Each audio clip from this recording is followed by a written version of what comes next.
This stunningly beautiful woman slowly opened her eyes. Beside her, there was actually a man lying there. The woman looked at the sleeping man and let out a soft laugh, because all of this had been planned by her own hand. The man's name was Frederick, the male lead of the novel The Cursed Crown Prince. He was both the master of the Secret Night Order, Black Wolf, and the Crown Prince of the Liparos Empire. And this red-haired woman was named Arya. After long plotting, she had finally spent the night with the man before her. What Arya wanted was only his body. I really ought to thank him properly. He's always so cold and distant in everyday life. Good thing he's not my type. Or even I might have been captivated by that handsome face of his. When he wakes up and finds that he swapped bodies with me, he'll probably think it's absurd. After saying that, Arya lightly touched Frederick's foot. The next day, Arya abruptly opened her eyes. They had actually swapped bodies for real, and now she had become Frederick. She rubbed her neck. Although she had been mentally prepared, the feeling of experiencing it firsthand was still very strange. After all that tossing around for an entire night, this body was still so refreshed and energized. That's really too unfair. Arya looked at herself on the bed. So beautiful. Truly far too beautiful. She had been transported into this novel for 15 years already, yet she still wasn't used to this face that belonged to her. She was the youngest daughter of Duke Chandler's household, and also the Empire's #1 beauty, famed throughout the land, Arya. 15 years ago, when she had still been nothing more than an ordinary college student, she transmigrated into the body of the young Arya, and at the time she was so shocked she couldn't say a word. Fortunately, after so many years had passed, she had gradually grown accustomed to this kind of life. Now she wanted to use the Crown Prince's body to escape, and there was a reason for that. This novel was, in fact, an adult romance novel not suitable for children. Simply put, during the war between the Liparos Empire and Aishwin, Crown Prince Doree was sent to the enemy nation as a hostage. Afterward, the cursed Crown Prince Doree eventually fell in love with the heroine who helped lift his curse, and the story ended with them spending the night together. But the Chandler ducal house, where Arya belonged, was sentenced to extermination by the deranged Doree. Because when Doree first noticed that something was wrong with his body, he summoned a doctor to treat himself. But unfortunately, Arya's eldest brother Sadley had intended to use poisonous herbs as treatment, only to fail in the end. Of course it failed because it was a curse, not an illness. But Doree, trapped in the curse and nearly insane at the time, accused the Chandler family of treason. In the end, her family still met its destruction. Considering that this matter concerned the survival of her family, Arya came up with a solution at this critical moment. This is the most outrageous female lead I've ever seen. Other heroines battle scheming rivals, but she directly swapped bodies with the male lead. Because she knew this concerned the survival of her family, she recalled the method the novel's heroine had used to break the curse. That was the antidote, and it had to be taken for 15 consecutive days, at the same time each day, together with a magic potion. Everything else could be prepared in advance, but Crown Prince Doree had psychological trauma and detested magic to an extreme degree. Even if she explained everything to Doree, the mere fact that she knew about the sorcery could easily get her accused of treason. That meant there was only one method left: seize Doree's body and drink the potion herself. She looked at herself in the mirror. It truly had not been easy to get this far with Doree. From the very moment Doree returned after growing up, Arya had deliberately approached him and seduced him step by step. Because she was the one with ulterior motives, she had always been the one trying to please Doree. And Doree's attitude toward her had always been icy cold. If Doree could have been even a little gentler, perhaps she might have felt at least a trace of guilt. But even now, he still didn't seem to have fallen for her, though that didn't really matter. Arya recalled last night, when lightning flashed across the sky and thunder roared, while torrential rain poured outside. She had finally gotten the chance to achieve the goal she had pursued for so long. At this moment, Arya felt a little depressed. She had gone to such lengths to help remove his curse, yet she wouldn't even hear a word of thanks from him. Oh well.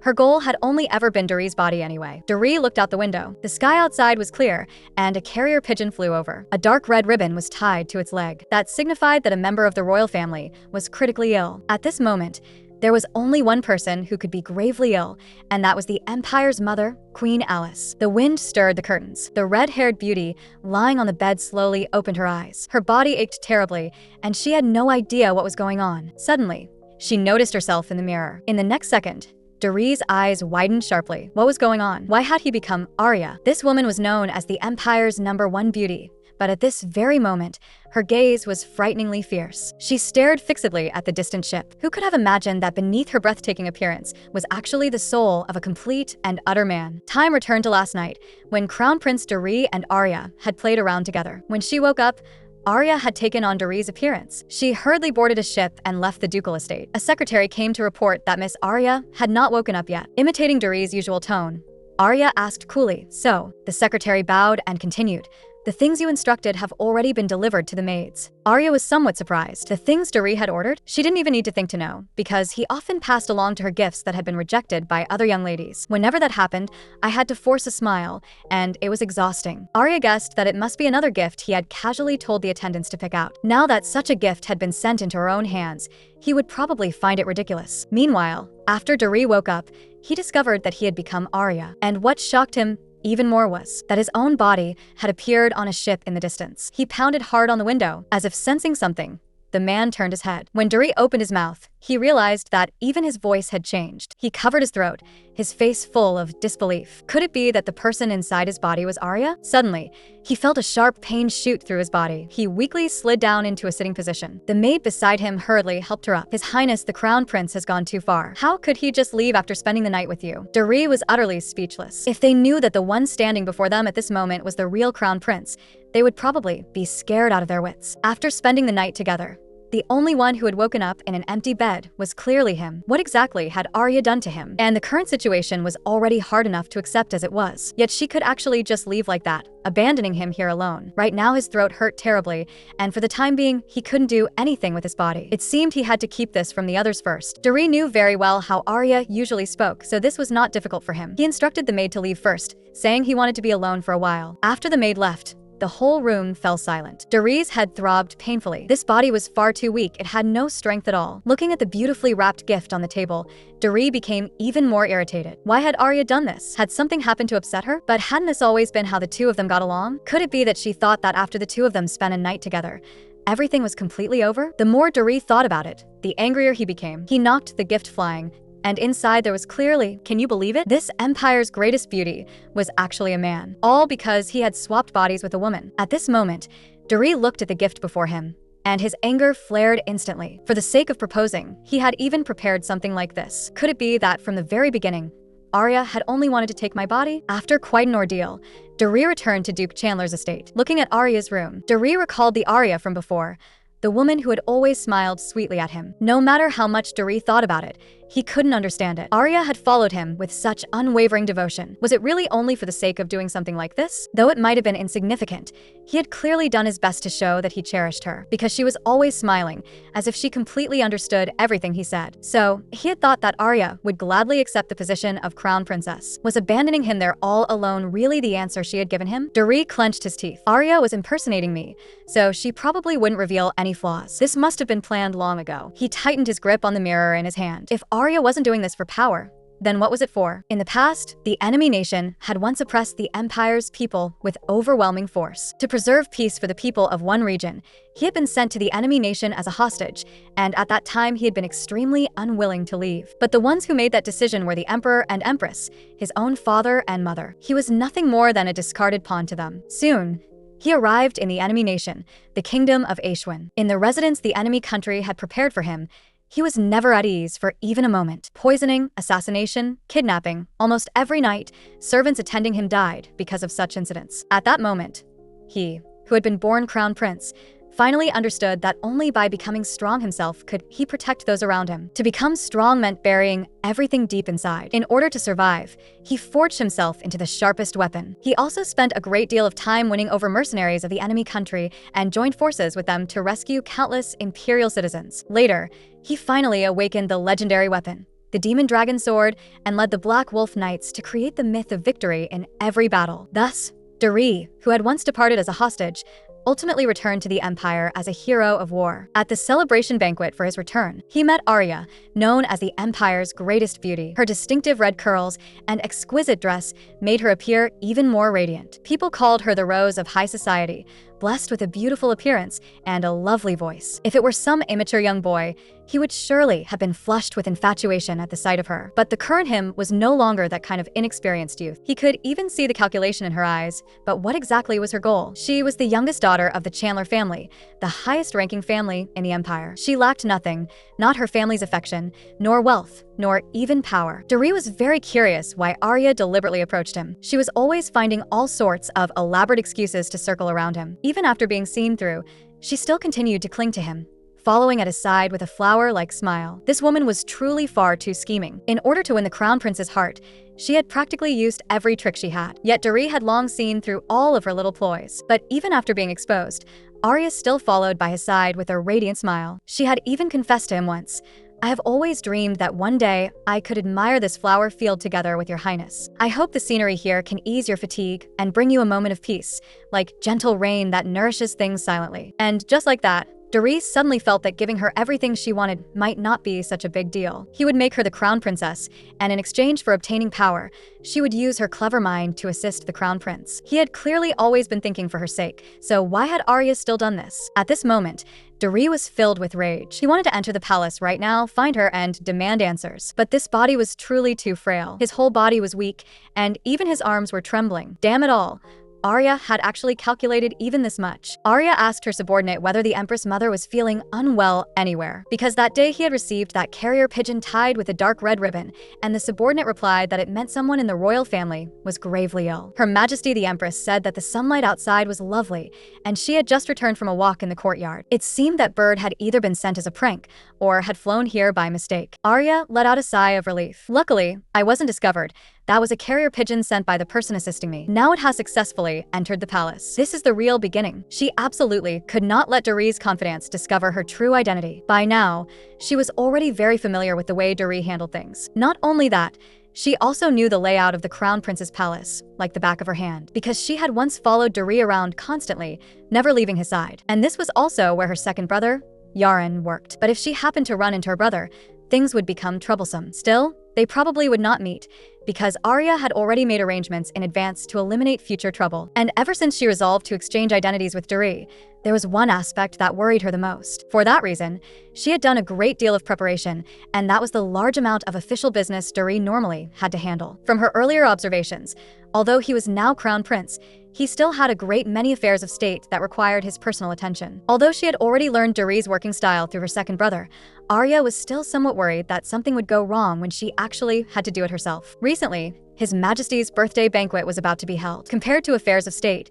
there were actually even more matters related to the banquet, making this the perfect time to swap bodies. Just then, Doree's confidant, Marquis Sherbel, suddenly spoke. Arya inwardly thought things were bad. He couldn't have noticed, could he? This woman was truly too bold. She spent the night with the crown prince solely to take his body. Now she had to remain vigilant at every moment and absolutely could not reveal any flaws. Yet just then, Doree's confidant suddenly spoke up. Feigning calmness, Arya asked him what it was. Marquis Sherbel said hesitantly, "May I dare offer your highness a suggestion?" Arya looked at him. Had he discovered that I was a fake? The Marquis slowly continued, "I have been observing you all along. You must not have slept well today. Would you like to return to your bedchamber and rest first? If you appear fatigued, I won't be able to explain it to those below." So that was the reason. Then she'd just do as he said. Arya stood up, preparing to leave. Suddenly, as if she had thought of something, she instructed the Marquis to help her find a book. A book titled The Imperial Tragicomedy as Told by Lord Dane. That book was not in the palace, so he had to go into the city to find it. As for why the book was not there, it was because Arya had already tampered with things in secret. The Marquis excitedly declared that he would definitely find the book, since this was the first time His Highness had ever entrusted him with a personal errand. Arya stared at the Marquis's departing figure, calculating that in a few hours she would be able to get that book, because the person assisting her was waiting in the city, and he would say that only one copy of the book remained, then hand it over to the Marquis's subordinate. Afterward, the Marquis would bring the book back, completely unaware of what was hidden inside. Very good. Everything was going smoothly for now. As long as she could break Doree's curse within the next 15 days, she would regain her freedom. Meanwhile, Doree faced the mirror, unable to speak for a long while the maid beside him covered her mouth in shock. The maid beside him covered her mouth in astonishment. Heavens, just what did His Highness do to miss? Arya's body was covered in red marks, and Doree, the one responsible, was stunned too. He had not expected to leave behind so many traces. His original body would hardly bruise at all unless it suffered a heavy blow. Could the Duke's daughter's body really be this fragile? Doree clenched his teeth. Damn it. Could it be that he was the only one who had lost his reason? The maids were still indignantly speaking up for their young lady nearby. But Doree's head was pounding. The one who had been abandoned was obviously him. If this got spread around any further, by tomorrow the entire ducal estate would probably be calling him a shameless scoundrel. And if Arya's two brothers found out about this, what would they do, given how dearly they loved their sister? Thinking of this, Doree closed his eyes and reflected that there was no way Arya had done something like this without reason. There had to be some reason behind it, but no matter what it was, There was no way he would let that woman who stole his body and ran away get what she wanted. Since a man and woman had spent the night together, they ought to get married. Also, he had to get his body back first. What method had Arya used to complete the body swap? If there had been anything suspicious that day, it was only that night of spring passion. If that was truly what caused the body swap, then if he spent another night with her, would their bodies switch back? This is the strangest heroine I've ever seen. Others want the male lead's love, but she directly stole the male lead's body. Arya had already been in Doree's body for several days, and because she had prepared thoroughly, she could carry out Doree's daily life without a single mistake. She could even dine together with the Emperor and Empress. Their relationship with the son they themselves had driven away had always been strained. Whenever she saw such a scene,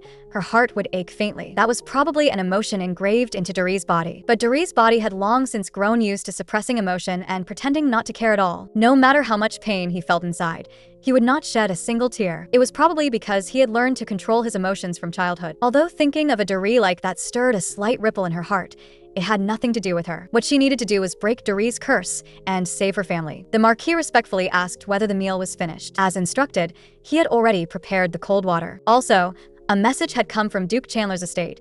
It was news sent by Miss Chandler. Arya turned around and said it was nothing urgent, so they could simply send the person away. Yet this was already the fourth time. In response to the Marquis's request, he coldly told him to withdraw. Although Doree was not good with words, he was an exceptionally intelligent crown prince. By now, he should already know that it was she who had taken his body. Therefore, before everything was accomplished, she absolutely could not meet him, because even after they had swapped bodies, the moment they touched each other's bodies, their souls would return to their original bodies. She had gone through all this trouble to swap bodies solely to remove the curse, so absolutely nothing could be allowed to go wrong. Arya reached out and picked up the book in front of her. This was something she had gone to great lengths to prepare. There should be a letter hidden inside. There should be a letter hidden inside, and she began searching through it. At last, she found the medicine hidden within. The powder Arya had smuggled in was made by finely grinding the antidote. As long as it was dissolved into cold water, 1 dose of the antidote could be easily prepared. She only needed to soak the antidote in advance and drink it at 4 o'clock. Still, this was far too bitter. Fortunately, there was only 1 week left. 1 week later would be the 16th day since she stole Doree's body. On that day,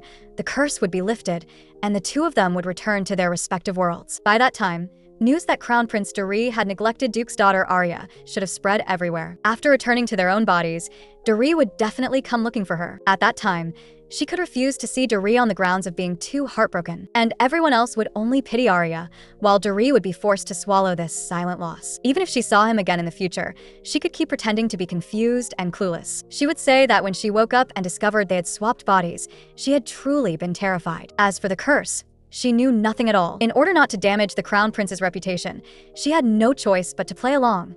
This should be enough to fool everyone. Arya made up her mind not to tell Doree anything about the curse. The curse on Doree had been secretly placed by the villainous Grand Duke who had repeatedly tried and failed to assassinate him. He brought in a wizard to cast a curse on Doree. If he spent the night with a woman, their bodies would be swapped. Once the curse succeeded, the Grand Duke would get rid of that woman. That way, Doree's soul would disappear from this world forever. And after taking the body of the next emperor, he would be able to do whatever he wanted. However, as long as she successfully broke the curse, Doree would be safe. Then, the Imperial faction would probably choose a suitable candidate from among the noble daughters to become engaged to Doree. But Arya had no desire to become that bride, because Doree's personality was truly awful. Ever since Arya was little, her parents had repeatedly told her that she must marry the most handsome man in the Imperial faction, and also the one who knew best how to respect his wife. Since his family background could not be lower than that of the Duke of Chandler's house, her parents would probably choose someone from a family like the House of Count Serbian. As it turned out, Pierre Serbian had arrived at the door. Arya let him in, and truly, speak of the devil and he appears. A man with distinctive purple hair walked in. Arya stared at his handsome face, very satisfied, since he was highly likely to become her fiancé. However, his expression seemed a little different from usual. He was normally always smiling, gentle and composed, but now he looked cold and expressionless. What on earth was going on? Arya asked him what business he had with her. Pierre replied that he had run into a messenger from the Duke of Chandler's house on the way here. Were you not planning to let him in? Arya shot back. Didn't you see me have him sent away? Pierre took a deep breath. Haven't you been a bit too harsh toward the young lady of the Chandler household? The House of Count Serbian, where Pierre belonged, was connected to Arya in many ways. Like the Chandler family, the Serbian family also belonged to the Imperial faction. Their residences were very close, only a few minutes apart on foot, so the two dukes also had a very close relationship. Pierre was also on very good terms with Arya's brothers, who often praised him for his gentle and kind personality. If those were their only connections, that would have been fine, but unfortunately, Arya also had a personal grievance involving the Serbian household. That was the young lady of the Serbian family. Even though the two families were on good terms, Arya did not want to exchange even a single extra word with her because she was the heroine of the novel The Cursed Crown Prince, Laya Serbian. For Arya, who had to spend one night with Duri, Laya, who was fated, as if by destiny, to fall in love with Duri, was someone she absolutely had to guard against. So Arya had always been extremely wary of her. Since she could not bully Laya, who was also part of the Imperial faction, Arya could only dress up carefully for gatherings and try not to greet her first. Arya had already made up her mind to swiftly and wholeheartedly seduce the crown prince once he returned to the country. But if Laya interfered, things would become troublesome. So what Arya was doing could also be seen as a warning to the other girl that she was not someone to be trifled with. Although it was not righteous at all, this was a matter of life and death, so she had no other choice. Arya thought to herself that since she had already spent the night with Duri, next time she could take the initiative to greet Laya. Still, before that, she should answer Pierre first. I am truly grateful that he is willing to express anger on my behalf, and that the target of that anger is the arrogant crown prince. But right now she was Duri, so she could only act a little heartless. Arya looked at Pierre. You asked me whether I was being too harsh toward the young lady of the Duke of Chandler's house, right? This is my business. I will handle it myself. Pierre hesitated, clearly wanting to say something, yet having no standing to do so. In the end, he could only answer coldly very well. Then he added, there is something else I came to see your highness about this time. Would you be able to grant the request of the eldest and second sons of the Duke of Chandler's family? Would you be able to grant the request of the eldest and third sons of the Duke of Chandler's family? Because their sister has not been in a good state recently, they would like to take a few days off to stay by her side. Arya was secretly delighted. Her brothers were truly wonderful. Those two, who held official posts under the Imperial Palace, had even been willing to use up all of their yearly leave, and during this time they had not left the ducal residence at all. The current Duri was probably basking in their overflowing affection. Arya replied to Pierre that she approved the request. As Pierre turned to leave, he asked Arya, when His Majesty the Emperor's birthday banquet is held, will you attend together with Lady Arya? Duri had never mentioned this to her, so Arya answered decisively that they would not be attending together. After hearing that, Pierre smiled faintly, and the weight in his heart was finally lifted. That was good. Duri was enjoying the affection of her brothers. One brother brought tea, and the other brought a doll, both only hoping that Arya would feel a little happier. However, Duri only thought they were lunatics. Between 3 meals a day and tea time, the brothers spent every moment of the day accompanying their sister. The two who were like tigers in the crown prince's palace turned into docile cats in front of their younger sister. The brothers suggested that they go for a walk in the garden together, just like before she had gone to Bourse Island. Bourse Island, Duri was reminded again of that beautiful and clever woman, the woman who had stolen his body, and also the woman he could not forget. Seeing that their sister's expression had changed, they realized that they had said the wrong thing, so they hurried to comfort her. Go get some rest. Your brother bought lots of cakes and sweets, so enjoy them. Never forget that we will always support you. With that, the two of them left, but Duri completely lost it. He had actually been kissed by 2 men. Afterward, he looked at the doll nearby. How could Arya like this kind of thing? He directly tossed the doll aside. Today was already the 15th day since the body swap, and he was tired of acting. How much longer was this situation supposed to continue? Arya had run away after spending a night with him, which in itself was already extremely irritating. She had even returned the necklace he had given her as a proposal gift. Although her appearance really was pleasing to the eye, no matter how beautiful she was, if he had to look at it like this every day, he would get tired of it after 50 years. He would absolutely not let off the woman who had made him feel humiliated. As for this matter, he could only investigate it personally. If the body swap had been deliberate, then it was very likely that someone close to him was trying to harm him. As long as he obtained solid evidence, he could force her into a corner. When the time came, he would definitely ask her face to face why she had done this. To make up for her mistake, would she offer some kind of compensation, such as becoming the crown princess? Duri felt around and found a hidden mechanism. It seemed he had discovered the duke's daughter's secret. Who could have imagined that the breathtakingly beautiful woman before his eyes was actually, in soul, a man? Poor him, his body had been stolen. However, he had also discovered Arya's secret, and Duri took the book out of the drawer. On the surface, it was just an ordinary book, but since she had hidden it so carefully, it had to be something important. Although he still did not know what Arya's true objective was, in the end, she still had to become the crown princess. Duri slowly opened the book, but what was inside shocked him. It was full of handsome men and greasy-looking ones at that.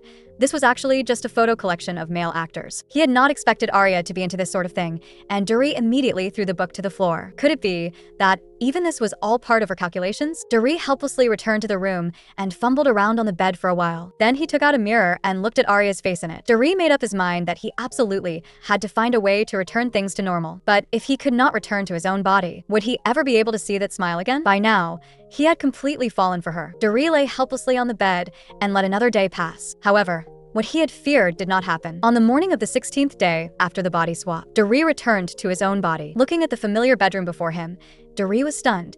He had really recovered. Then what about Arya? On the other side, Arya also woke up. The plan she had worked on for so long had finally succeeded. The curse had been lifted. Her body was completely unharmed. Judging by Doree's personality, he should have left huge wounds on it. After all, that was the price of toying with the crown prince's body. The room was also still clean and tidy, with no sign that anything had been damaged. The maid Ebo poked her head in and greeted Arya. She did not say anything special, and it was obvious that Doree had also been trying hard to play her role during this time. She had thought that since she kept refusing to meet him, Doree would come directly to the ducal residence, but unexpectedly, he had not come, which saved her a lot of trouble. Arya told Ebo to prepare some snacks, and Ebo was overjoyed. "My lady, your appetite has finally improved a lot." Ebo had just turned to leave when Arya stopped her. "Oh, right. Could you ask my family whether they would like to have a simple cup of tea with me? Speak of the devil and he appears."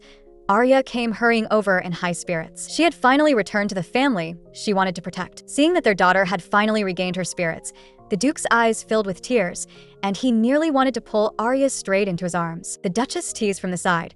"Who would have thought that your father is still the royal chancellor?" Arya smiled faintly. As expected, she felt most at ease when she was with her family. Before going to Bourse Island, she had also had tea with her brothers, just like today. When she thought of these things, Arya's expression darkened slightly.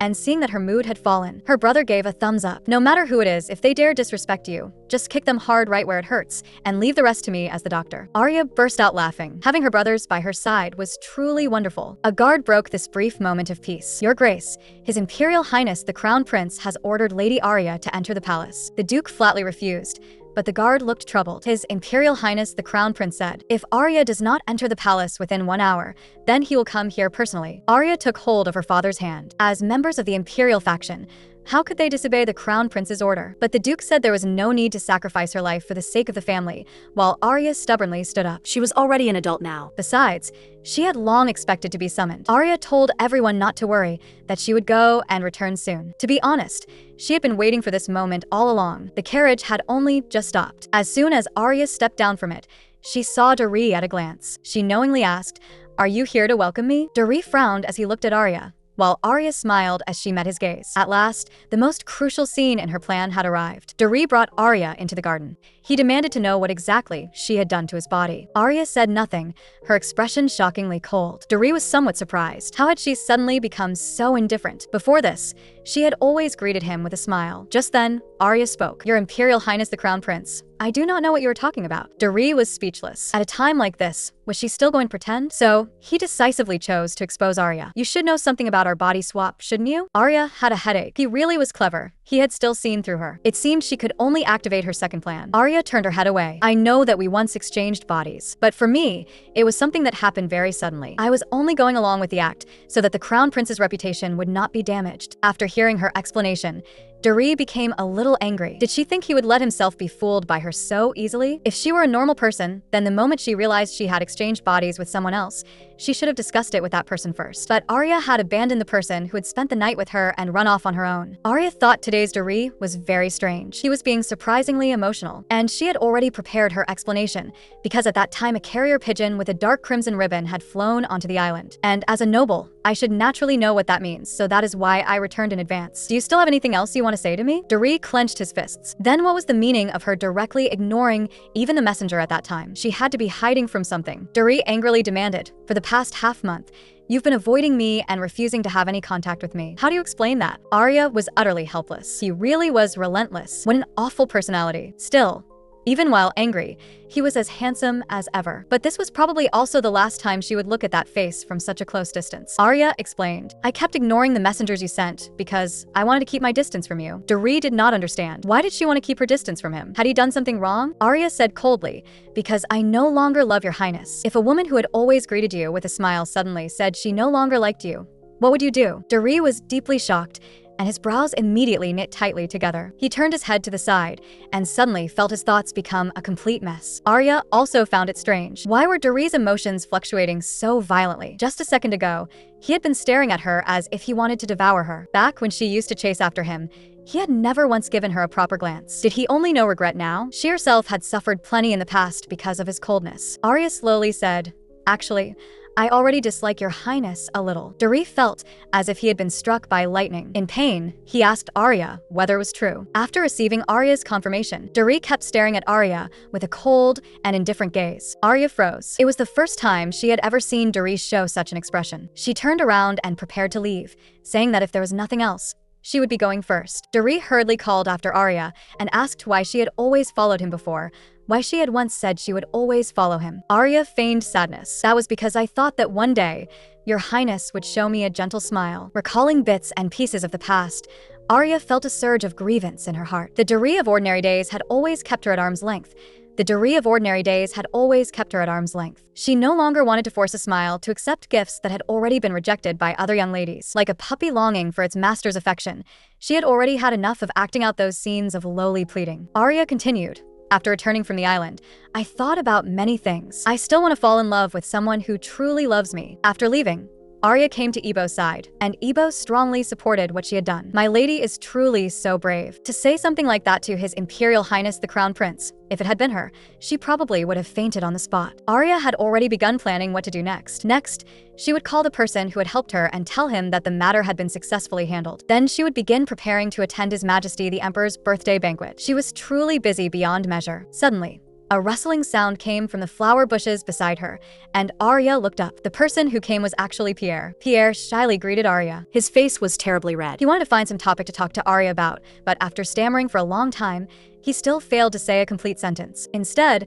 Arya picked up the conversation and remarked that the weather was very nice today. Pierre was this nervous in front of her, so he really did have some special feelings for her, didn't he? Arya asked whether he was on his way to the Crown Prince's palace, and Pierre nodded. Meanwhile, once Doree came to his senses, he chased after her. He could not let Arya leave just like that. He still had something he needed to give back to her. By the time he arrived, Pierre was hesitantly saying to Arya, if you don't mind, would you be my dance partner at the birthday banquet? What does it feel like to watch the person you love being invited by another man right before your eyes? Pierre shyly said to Arya, if you don't mind, could you be my partner at the birthday banquet? There will surely be many people inviting you, but I still hope you can give me a chance. Arya looked at Pierre.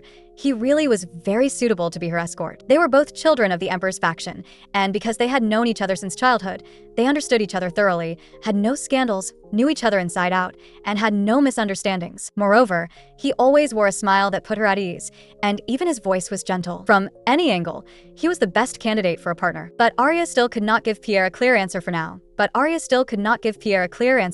Pierre smiled understandingly and said that whenever Arya had made up her mind, she could just tell him. After hearing that, Arya teased, I heard even the carrier pigeons of the Night Order once delivered you love letters. After chatting for a while, Pierre said he wanted to escort her back. Just then, Doree walked out. It seems the 7th Night Order is quite idle. Pierre was very surprised. It was actually Doree. Arya was startled as well. How had he found this place?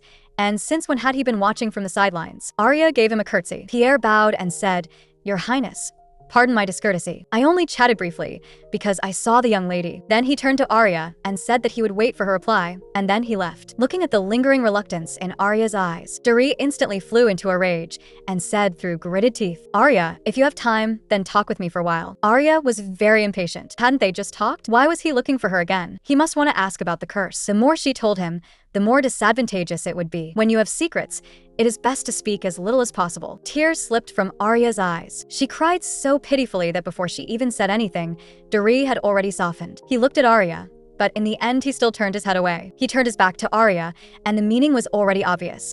He was allowing Arya to leave. Of course, Arya would not let such a good opportunity slip by, so she quickly took Ibo with her and walked toward the carriage. She did not want to continue wasting words with Doree, and she hoped she would not have to see him again in the future either. This girl, who had been weeping so pitifully 1 second earlier, smiled brightly the very next second. Ibo was very puzzled. Hadn't Miss just been crying? Perhaps because she had cried too hard just now, her tears had already run dry. Ibo let out a sigh of relief, while Arya looked out the window and pondered everything that had just happened. Although she had managed to avoid Doree today, no matter what, she had once taken over the Crown Prince's body. And Doree was very capable. Although she had not left any traces, he was, after all, the Crown Prince. Even if she was innocent, he could still pin a charge on Arya. She absolutely could not let Doree do that. So she could only deliberately create the illusion that she had been hurt by him and thus keep her distance from him. Ibo had once said that she often stared at herself in the mirror before. Could it be because she often examined herself like this. She had not expected the cold-blooded Doree to actually agree to her request. It seemed he really did still like her face very much. Arya thought of a once-and-for-all solution.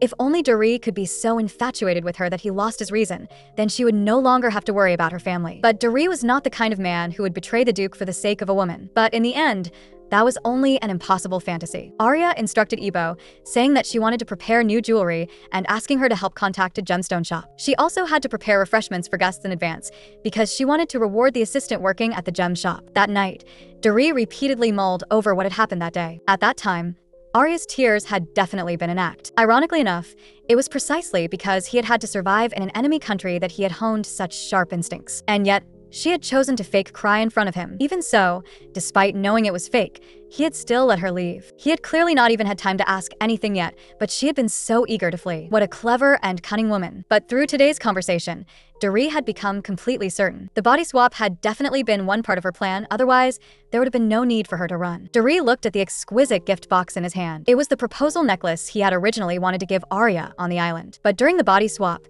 he had thrown it away in a fit of anger. Later, however, the butler had found it and brought it back. Because Arya was very smart, he had originally wanted to discuss with her having her become the crown princess, but before he had the chance to say it, this had happened. The Marquis walked in with a beaming smile. He took out some tea leaves and asked Doree whether he wanted to try them, since Doree had recently become very fond of drinking this. A flash of inspiration struck Doree, and he immediately ordered the Marquis to go fetch the royal physician right now. He wanted to have his body examined. This time, he was finally going to find Miss Arya's weakness. Just now, the royal physician Sadley had finished drawing blood and said that he would provide the results 1 week before the birthday banquet. Doree asked, "You said before that by drawing blood, you can find out what I've consumed, right? Once the results are out, report to me immediately." After Sadley acknowledged the order and withdrew, Doree fell into deep thought. After Arya took over his body, it was very likely that she had drunk soup made from poisonous herbs. If such a thing had really happened, how exactly should he punish her? That was what led to the scene Doree had just imagined.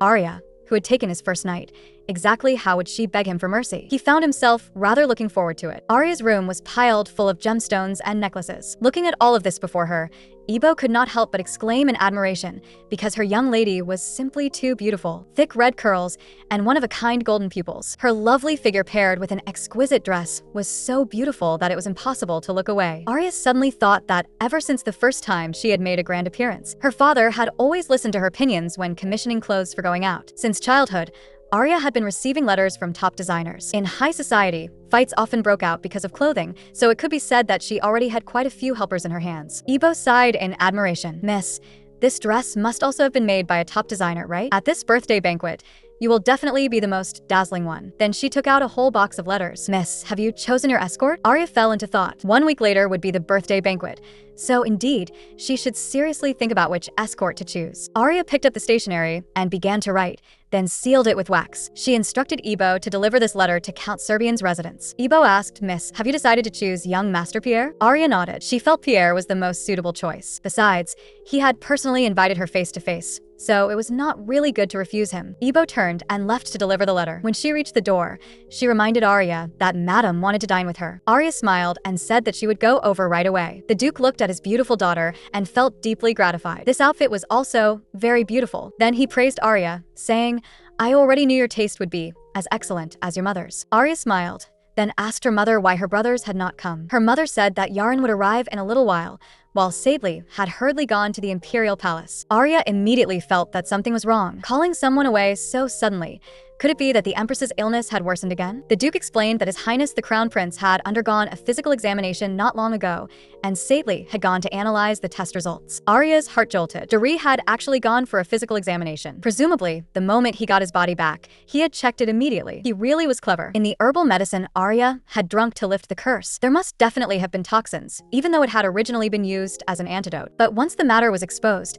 she would definitely be executed for high treason, and her family would certainly be implicated by her as well. Arya covered her mouth and laughed softly. There was no way Doree could think of something that she herself had not thought of. So just in case, on the last day of the body swap, Arya had drunk tea that could neutralize the poison. Although a blood test could reveal that what she had drunk consisted of non-toxic ingredients, based on those plants alone, it would be impossible to infer Arya's true purpose. This time, she was still one step ahead of Doree. Just then, Yaron came back. Seeing Arya smiling so happily, he asked whether something good had happened. Arya replied calmly that it was nothing. At that time, immersed in the joy of victory, she had no idea at all that Doree's test results might completely run contrary to her expectations. In the Imperial Palace, Sadely looked at the report and said, "The blood test results show that there are no abnormalities whatsoever. Then is there any possibility of an assassination attempt?" This made Sadely instantly tense. If someone had really tried to harm His Highness the Crown Prince, then they absolutely could not be let off lightly. Sadely carefully examined the test results, yet no special substances were detected. If someone had really used a lethal dose of poison on His Highness,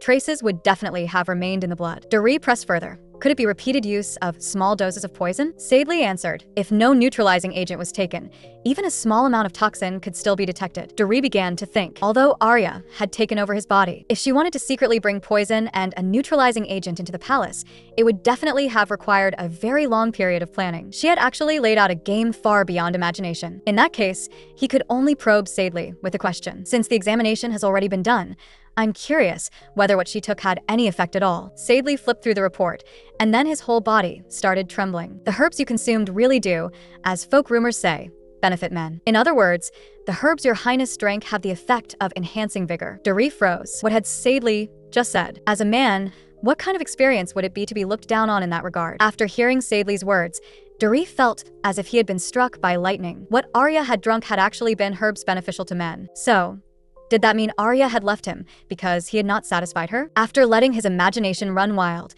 Doree stared at Sadely in disbelief. Are you joking with me? Sadely trembled with laughter. I am only answering your highness's question. Doree stared blankly at his crotch. Was Arya making a fool of him? By now, Doree was already seeing danger everywhere. Even the things Arya had said about not loving him, he had started to suspect were lies. And that line about wanting to fall in love with someone who loved her, this had to be false too. Arya, who had said she was leaving to find someone who loved her, had somehow spent half a month continuously drinking tea that enhanced vigor. This was clearly a provocation. He had never expected that Arya, who had always loved him deeply, would leave him for such a reason. For no other reason than that she had not been satisfied that night. He had not even known such things, and just like that he had given away his precious first time. He had even thought that after a man and woman spent a night together, they were supposed to get married. Doree suddenly snatched the report away and angrily crushed it into a ball. Just you wait. I absolutely cannot tolerate someone trampling on my pride and then trying to walk away. After throwing the paper ball into the trash, Doree stormed out of the room. On the other side, Arya was sitting on a bench enjoying the breeze. That person assisting her had clearly said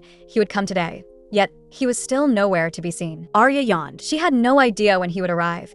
She was so sleepy, she was almost falling asleep. Sadely happily called out Arya's name. Arya was also pleasantly surprised. Brother, have you come back from the Imperial Palace? Sadely looked especially happy today and excitedly said he had something to tell her that would improve her mood. Then he leaned close to Arya's ear and told her what had just happened in the Imperial Palace. However, Arya was not as happy as he had imagined. She had never expected things to turn out like this. At that time, she had only been thinking about neutralizing the poison and had never considered that the remaining herbs would have that kind of effect. She had only wanted to lift Doree's curse and had never intended to humiliate him in this way. He was probably very unhappy now, and that made her mood sink as well. But in Sadely's eyes, Arya looked full of sorrow. Could it be that she still had not forgotten the Crown Prince? His little sister was far too devoted. He suddenly cupped Arya's face and told her not to keep yearning for the Crown Prince anymore. After all, seeing his younger sister hurt because of that person also made him feel terrible. He said to Arya, "Go find the person you truly like. I'll find 10 candidates for you, and you can pick whichever you want. If your older brother wanted to find you 10 boyfriends,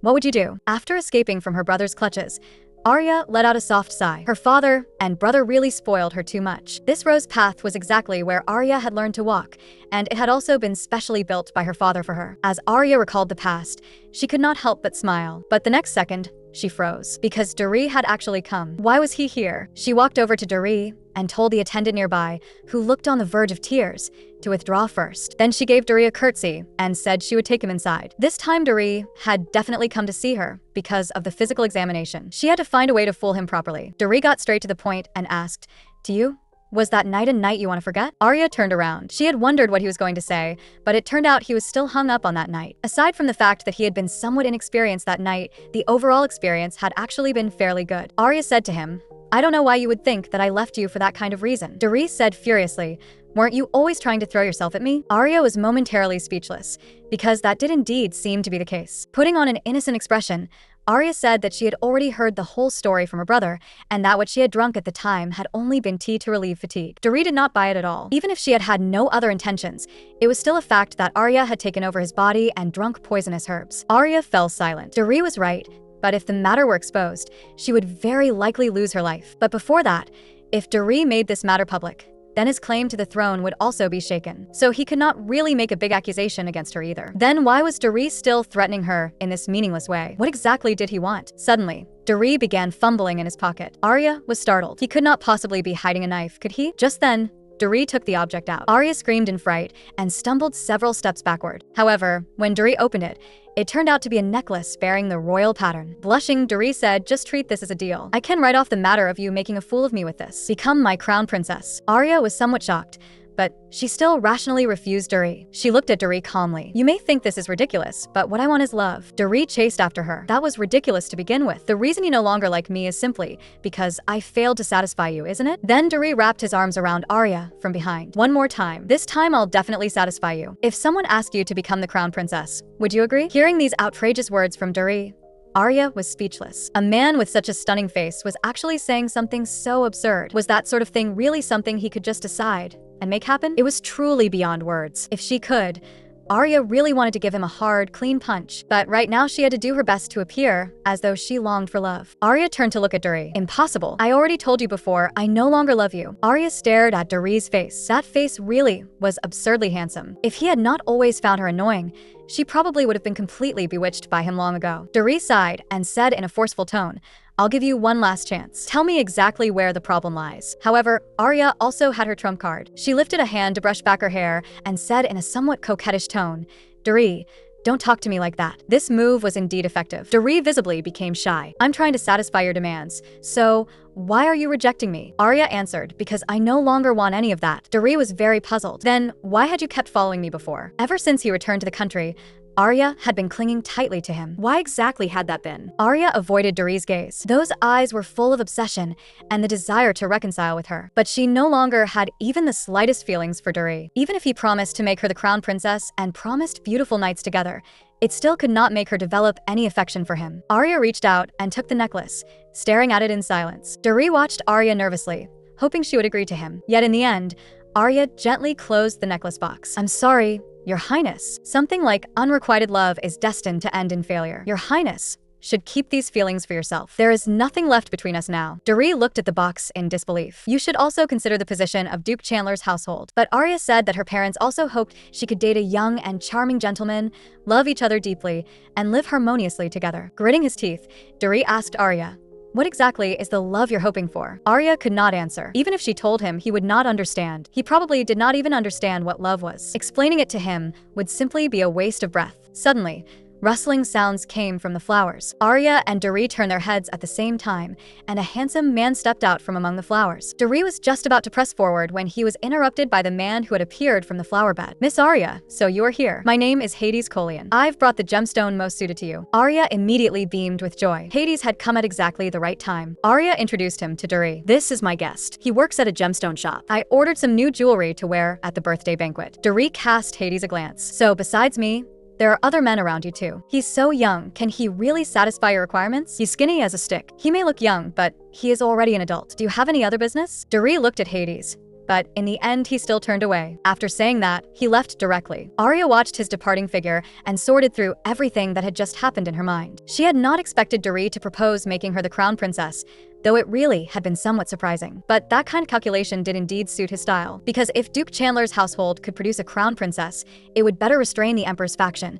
and for Arya's family, the advantages would outweigh the disadvantages. But before that, Arya would probably be driven mad by Doree first. Forget it, no more thinking about it. Arya raised her smile again, looked at Hades, and invited him to go inside and talk together. In the room, faced with Arya's thanks, Hades shyly scratched his head and said that this was simply what he ought to do. Arya turned to send Ebo away, telling her to prepare tea and snacks, saying that she had something to discuss with Hades. After Ebo withdrew, Hades smiled. Then he stood up and plopped down by Arya's feet. "At last, I can be alone with Big Sister. I've waited so long the flowers were about to wither." After that, Hades took off his glasses and looked at Arya with a handsome gaze. Long time no see. Be a little nicer to me. Yes. Then she reached out and gently stroked Hades' hair. As if teasing a puppy, she said to Hades that he had come at just the right time today and that she would properly praise him, her assistant, Hades Colion. Enjoying Arya's touch, a faint blush appeared on Hades' handsome face, and then he smiled shyly. Who could resist a capable and handsome little puppy like Guy? Arya praised Hades while petting his head. Just as she was about to withdraw her hand,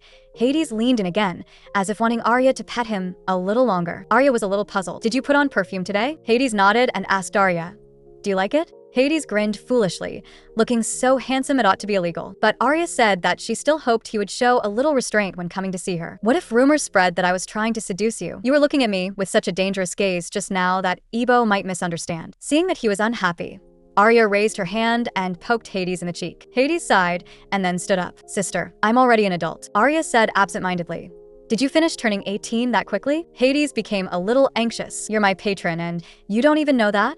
Arya said she had been too busy, and after hearing that, Hades raised an eyebrow. I understand. Looking at Hades' expression, Arya recalled the past. Raising an eyebrow to show understanding had always been Hades' habit. When she first met him, he had worn the same expression. Arya had known him for over 10 years already. At that time, she was still very young, and when she saw Hades, he was filthy all over. I heard an old man was going to sponsor me, so I came to take a look. I didn't expect the person sponsoring me to be such a pretty young lady. Arya slowly said, I'm 2 years older than you, so show me some respect. Back then, after realizing that she had transmigrated into a book, Arya had been racking her brains over how to get others onto her side, so she decided to take a gamble. In the original story, Hades, the master of the magic tower and an SSS rank figure, had lived like a stray dog and in the end joined forces with the villainess, becoming the antagonist's assistant. What Arya had to do was approach Hades before the villainess did. At that time, Arya was still young and had no real ability to support anyone, so she went to great lengths to fabricate a false identity. In the end, Hades, abandoned by his father and reduced to a pickpocket at an early age, became Arya's most capable assistant. After accepting Arya's support, Hades built up his own power. He established an underground world near the imperial capital, and Hades had never forgotten Arya. Even now, he was still doing everything he could to assist Arya. Arya came back to herself. Hades, what birthday present do you want?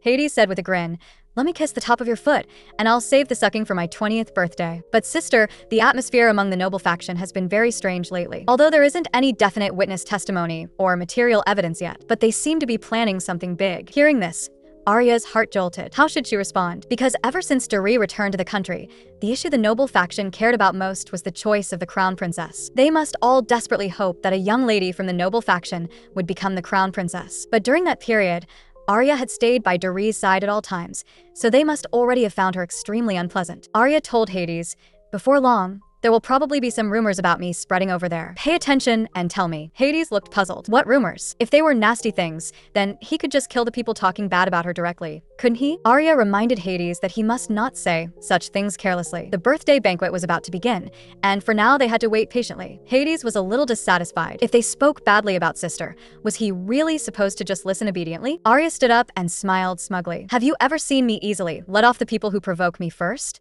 A BL scene flashed through Hades' mind. Sister really had never gone easy on anyone. This time, she would not go easy on them either, so he could rest assured. After a moment of silence, Hades brought Arya this piece of information. It was said that Grand Duke Cadwyn, who could be called the leader of the noble faction, was secretly corresponding with someone overseas. The Grand Duke was extremely ambitious and was the current emperor's half-brother by the same father. He was the son of Letty, the former emperor's lover. Because she was born poor, everyone in the palace ignored her. But she had never offended the empress, and aside from maintaining the most basic standard of living, she had no further demands for money. She was content with that kind of life, exchanging a life free of want for one of humble submission, and thus became the mother of the Grand Duke. But Grand Duke Cadwyn, in that humiliating kind of life, felt nothing but deep shame. As time passed and war broke out everywhere, the war completely changed Cadwyn's life. Doree's uncles who went to the battlefield, namely the second, third, and fourth candidates for the throne, all died in battle, and in an instant, he became the second candidate. In order to stop the wizards from turning civilian homes into ruins,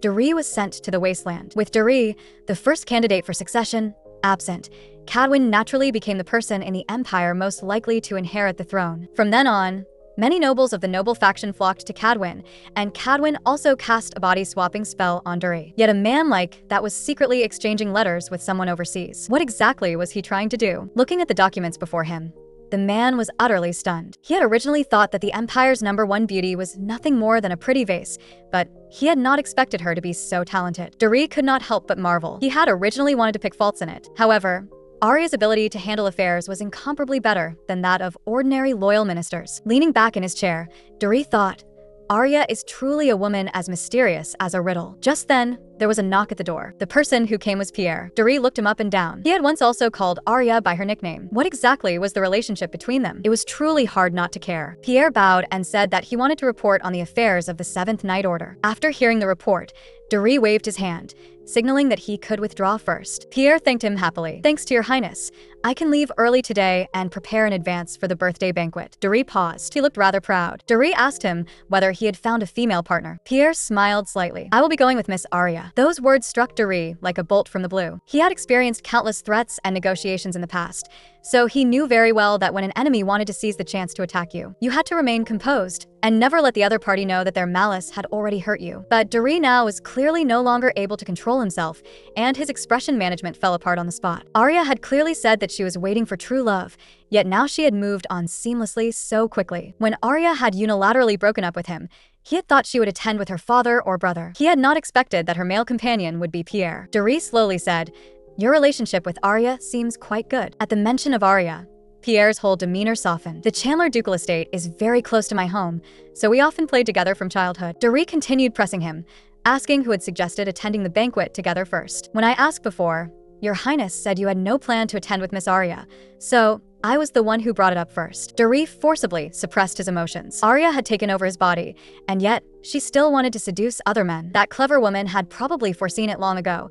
If the crown prince ignored her, Pierre would definitely show goodwill toward her. So when she had occupied his body, that was why she had said such things to Pierre. Could the tears she shed then have been because of excitement? He sized Pierre up. This guy really was very popular. Even he had heard people praise Pierre before for his gleaming silver hair and dreamy violet eyes. Whenever the 7th Night Order went out for training, young ladies would run toward him holding handkerchiefs. And no matter how tired Pierre was, he would keep a polite smile. He was gentle, kind, and very good at maintaining social distance. Arya's taste in men is really terrible.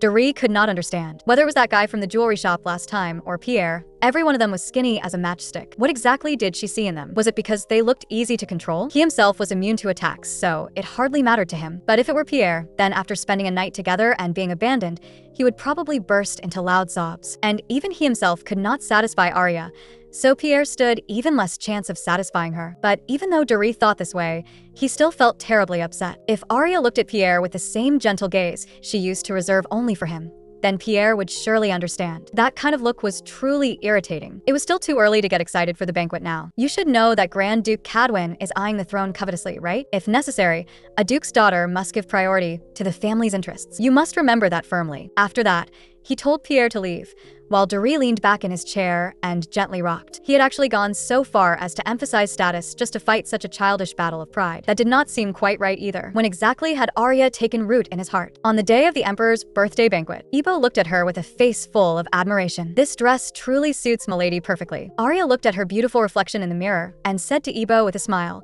it's all thanks to your skill. The young ladies of other families will surely want to ask you to help dress them up too. Not far away, the Duke gave a sigh of admiration. He joked, it seems that starting tomorrow, the guards at the estate will have their work cut out for them. Her older brother also chimed in.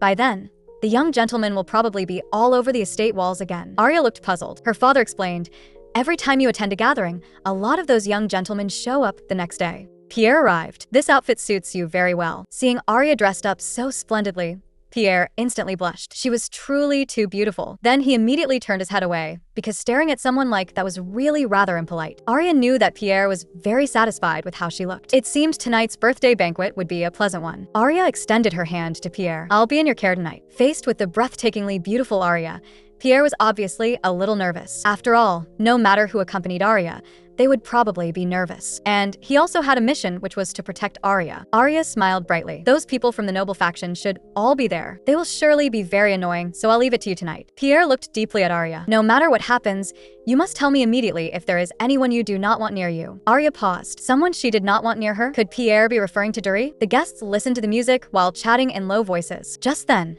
a sharp-eyed noble lady seemed to see something. Their faces were full of surprise. Miss Arya actually came with young Master Pierre. Arya glanced to the side. They were the young ladies of the noble faction. Their gazes were truly malicious, and they had all gathered together too. Were they trying to pressure her with numbers? While Arya was thinking, a noble lady stepped in front of her. After exchanging greetings, Arya smiled slightly. Today is His Majesty's birthday banquet. Is everyone having fun? The woman replied with a false smile. Thanks to you. We are having a wonderful time. Arya did not want to entangle herself with them and turned to leave, but that woman called out to stop her. However, Arya did not stop. Seeing that she was completely ignoring her, the woman began to mock her sarcastically. How strange. Miss Arya's companion tonight is not His Highness Duri, but someone else. Weren't you shamelessly clinging to His Highness Duri before? So have you finally given up now? Or do you think you can't become crown princess? So you've settled for second best and want to become a countess instead? After hearing that, Pierre turned around and looked at them coldly, just about to say something, but Arya stopped him and looked at Pierre. Leave it to me. Then Arya walked toward those noble ladies. Since they were the ones who came to speak to me first, then naturally, I should also let them see my sincerity. Arya walked back into the crowd. It seems everyone is talking about me. The woman smiled. Was I speaking too loudly? I thought milady couldn't hear me. Arya stared at the woman before her. Looking at her now, she felt as though she had seen her before. Arya remembered. She was that young lady she had met at the banquet before. At that time, she, Duri, and that young lady from the noble faction had all attended the banquet. Arya remembered that her family had previously lived in a provincial city and had only recently purchased a small residence in the capital, so she was unfamiliar with the capital's social circle. Obsessed with dreams of climbing the social ladder, she had done something utterly speechless. At the banquet, she spilled red wine on herself and then let out a scream, trying to attract Duri's attention. Seeing Duri look over, the woman apologized pitifully. Your Highness,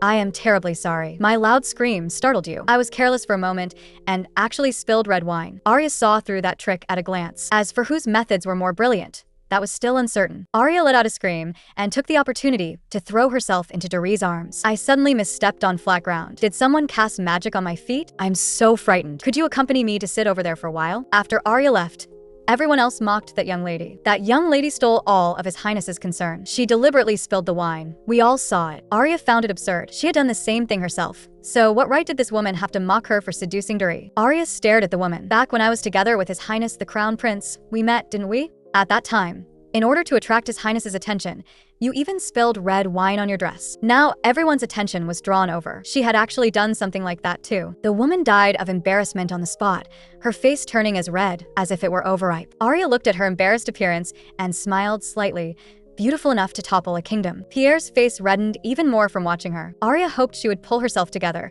because she had not finished speaking yet. Looking at the awkward state of the noble lady opposite her, Arya remained completely calm. On the contrary, it was the other party who lost composure first. The woman strode up to Arya. Arya, Miss Chandler, I only slipped up that one time, yet you remember it so clearly. It seems the Duke's daughter really likes remembering other people's mistakes. However, Arya simply kept smiling. Because your scream was so loud at the time, I thought everyone present must have been very worried. After hearing that, the woman put her hands on her hips as if to bolster her courage. To err is human. Wasn't it just one dress? I could just buy another one. Besides, she turned to look at the other noble faction ladies, then turned to them again. Wouldn't you all agree? However, the other young ladies only perfunctorily echoed her. Yes, you're right. Arya watched all this. Their agreement this time was far too unnatural. She slowly spoke. Do you truly mean that, man? Then Arya repeated her words. Isn't it just one dress? Isn't it just one dress? I don't think so. I reminded the designers. There are young ladies who, in order to attract attention, deliberately spill red wine on themselves. So if they do not want their precious creations ruined, they should not sell dresses to such people. After hearing that, the woman was struck like by lightning. And her face stiffened. Arya continued, the dress you're wearing now wasn't designed by a capital designer, was it? Having it transported from so far away must have taken quite a lot of effort, right? But what should you do? Things will only become more troublesome in the future because I still want to give those designers a few more reminders. The woman's face turned pale from the few words Arya said, and after a shiver ran through her, she almost lost her balance. The two noble ladies nearby could not stand it anymore. Duchess, Wait a moment. You've really gone too far with your words since just now. Arya glanced at them. You too, which family are you from? At that, both of them fell silent. Arya had long known they would not say it. If they really named their family, Arya would definitely remember it. They knew very well that the Chandler ducal house would not let them off easily, because whenever it involved Arya, her family would become extremely agitated. If it reached her father's ears, even an intense tax investigation would only be the mildest consequence. Just then, Pierre reminded her, it seems the two of them are not very willing to reveal their identities. Arya smiled. Then let's leave first. What a pity. After roughly dealing with the minor characters who came up to provoke her, Arya and Pierre walked straight into the center of the banquet. Arya casually picked up a glass of champagne and asked him whether he wanted a drink. Pierre smiled. Leave the glass to me. You drink lemonade, all right? Seeing Arya's confusion, Pierre explained, you get drunk after just one glass of champagne. If you get drunk. However, before he could finish, Arya interrupted him. I didn't expect you to be that kind of person. Are you trying to hold my hand while I'm drunk? This made Pierre so shy he was about to explode. Wasn't that what he meant? Earlier, she had been racking her brains over how to spend a night with Doree, and now her train of thought had been completely led astray. Arya smiled faintly and said she was joking. Pierre hurriedly said he would go get some fruit and would be back soon. The reason he had just brushed it off was because Milady had gotten drunk and made a scene with me before. Just as Arya was feeling puzzled, Pierre waved towards somewhere not far away and called over a companion who could keep her company. Arya looked over. It was Lyrina. She was wearing an exquisite white dress. And together with her flowing platinum blonde hair, she was as beautiful as an angel descending to earth. When Lyrina saw that the person standing beside her brother was Arya, she was clearly startled, then carefully greeted Arya. After Pierre left, Arya took a light sip of champagne and did not take the initiative to speak to Lyrina either. This made Lyrina extremely nervous. Arya glanced at her. Lyrina should know that I have been keeping her in check all this time. Being restrained by someone for no reason would definitely make her anxious. The reason Arya had been keeping her in check was because she was the heroine who would ultimately end up with Doree in the novel. To Arya, who had transmigrated into the novel, this was only natural, but to Lyrina, who did not know the reason, being restrained like this must have been painful. Since Doree had already broken the curse, there was no need for her to keep restraining Lyrina anymore. I really envy you for having such a gentle brother. Lyrina did not answer. Instead, she pinched her own arm, then cried out in pain. She slowly said, you're taking the initiative to talk to me. It really feels like a dream, but fortunately, this is not a dream. Arya looked at Lyrina and suddenly felt that she was truly adorable. Then she asked, I heard that many noble ladies have a crush on Pierre. Lyrina explained, my brother is actually very slow when it comes to these things. The two chatted happily, but neither noticed that not far behind them, Doree was watching everything. Lyrina laughed happily. I can't believe I'm actually talking with you about my brother. It really feels like a dream. Arya brushed back her hair. I used to revolve around His Highness the Crown Prince all the time. I didn't expect talking to you would be this interesting. Let's talk often from now on too. Lyrina nodded shyly, then opened her mouth hesitantly. As for you and His Highness the Crown Prince, I don't know how to bring it up. Arya understood. So Lyrina had also always thought that Arya was in unrequited love with Doree. And then in the end gave up because she could no longer bear his coldness. How speechless. Arya swirled her wineglass with an easygoing expression and said that she had already given that relationship all her heart, so now she had no lingering attachment at all. Lyrina looked around for a while. Then she whispered, I originally thought you would definitely become the crown princess. Arya was embarrassed. Why would you think that? His Highness has always treated me coldly. Everyone here knows that. Lyrina looked at Doree. Although I do not mean to make you feel bad, Prince Doree is looking at you right now with very affectionate eyes. Arya was puzzled. Why was he looking at her with that kind of gaze? And he usually only wore practical and light clothing, yet today he had clearly put quite a bit of thought into his appearance. Was there someone he wanted to show goodwill to? Lyrina smiled. Duchess, you noticed it too, didn't you? His Highness definitely likes you. He has been looking this way the whole time. Arya said coldly, he is indeed looking this way, but whether he is looking at me or at some other young lady, only he himself knows. Arya had once seen the way Doree looked at Lyrina, and no other young lady had ever had that. At that time, she had hidden in the shadows and saw Doree hand Lyrina a box. Doree opened the box and showed her what was inside, but unexpectedly, Lyrina did not accept it. Rejecting the crown prince was no easy matter. In order to stop the two from developing things further, Arya rushed out and interrupted their conversation. Then Doree casually gave the jewel to Arya. Arya froze. He gave her a jewel that someone else had refused, as if he were casually doing a good deed. Did Doree take her for a trash can? This woman had received a gift from the crown prince, yet she could not feel happy at all. But the other party was the crown prince after all, so she could only force herself to accept it while pretending to be pleased. The jewel inside was as thick as a finger, crystal clear like honey dripping from the sky, and stunningly beautiful. Seeing Arya accept the jewel, Lyrina also smiled in relief, and Arya could not understand why she was smiling too. Afterward, she gave the jewel to Ebo. If Doree really had been looking at her rather than at Lyrina, then it was probably only because he regretted failing to hold onto a good card. A man who only knows how to bury himself in work definitely needs a spouse like me, someone who can calculate well and is smart enough. Pierre came back, carrying many delicate desserts and fruits. Seeing that her brother had returned,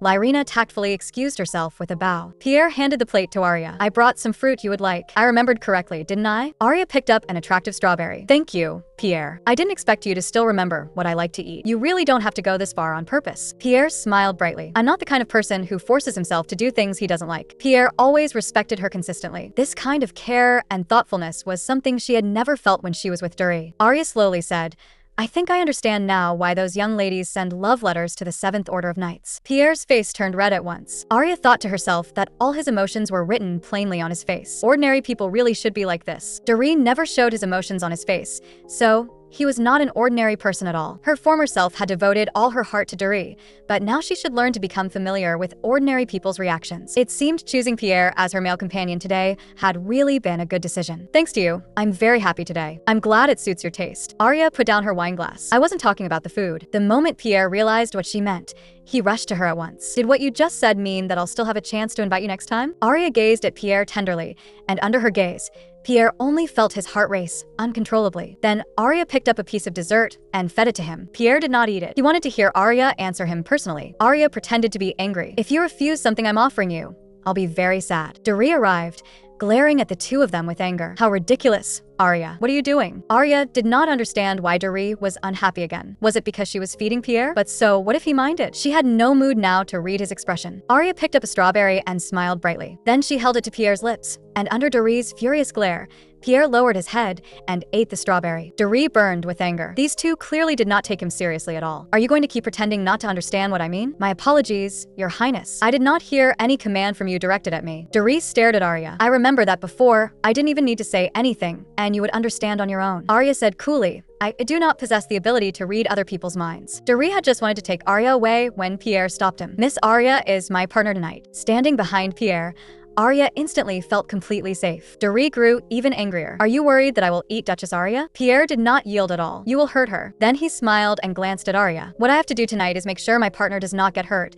so I cannot let Arya go with you. Doree glared at Pierre through clenched teeth. Their gazes clashed in the air, and it felt as though they were about to fight the very next second. If they really started fighting, they would definitely become the laughingstock of the noble faction.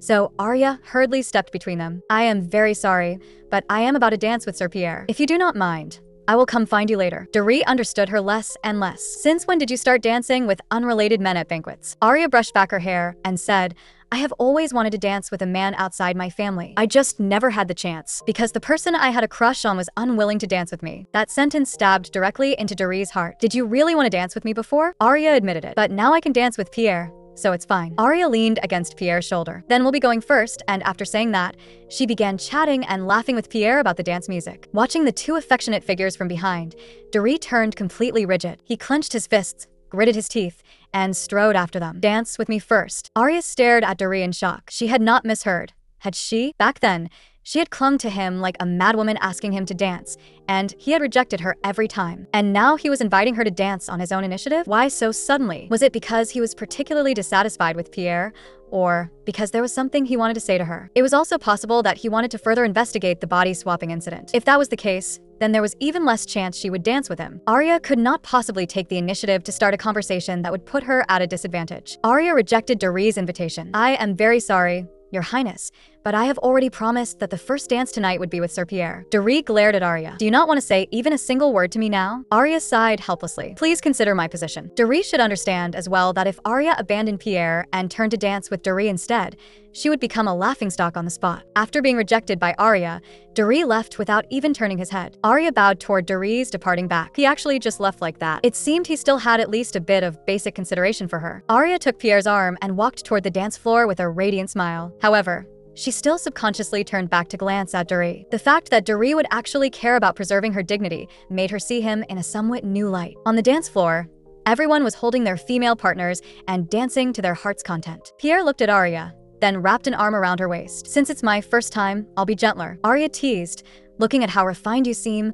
I didn't expect you to make that kind of joke. Seeing Pierre's face instantly turn scarlet, Arya realized she had said the wrong thing, because the only one whose thoughts went in strange directions was herself. So she had no choice but to explain, I often hear those married ladies joke like that, so I tried it once too. The music has already started. Let's dance. With the music, the two swayed gently in the dance floor, and Arya could not help sighing that he danced so skillfully, as expected of the most sought-after captain in the 7th Order of Knights. When everyone saw Arya dancing with Pierre, it proved that she had already given up on His Highness the Crown Prince. That also meant they had a chance, so they all crowded forward, wanting to invite Arya. It seemed that dancing the first dance with Pierre really had been the right choice. A sudden commotion arose at the entrance, and Arya turned to look. The person who had come was actually Cadwyn, the very man who had once placed a curse on Doree. Cadwyn and the Grand Duchess have arrived. The other nobles immediately surrounded him fawningly, flattering him one after another. Arya sensed that the atmosphere was not right and suggested waiting to see what would happen. Sure enough, the moment Cadwyn arrived,